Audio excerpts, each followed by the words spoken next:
কি হলো? তোকে বলছি না অনেক রাত হয়ে গেছে, চল যা বাড়ি। ভ্যালেন্টাইন্স ডেতে আমাকে ঘুরতে নিয়ে গেলি না? ওই শুনতে পাচ্ছিস না কি বলছি আমি? সবাই ঘুরতে নিয়ে গেল, তুই আমায় ঘুরতে নিয়ে যাসনি। কাই রে? রাগ করেছিস? আমি এমনি মিথ্যা কথা বলছি। আর কি করছিস রে তোর সাথে? যা অনেক রাত হয়ে গেছে। কটা বাসে দেখেছিস? 8:49, 9টা বাজতে চললো। 10টা থেকে তোর ডিউটি চালু তো আবার?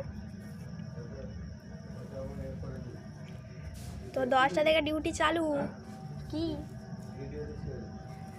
10টা থেকে তোর ডিউটি চালু, তুই এখন একটু রেস্ট নিয়ে নিয়ে যা।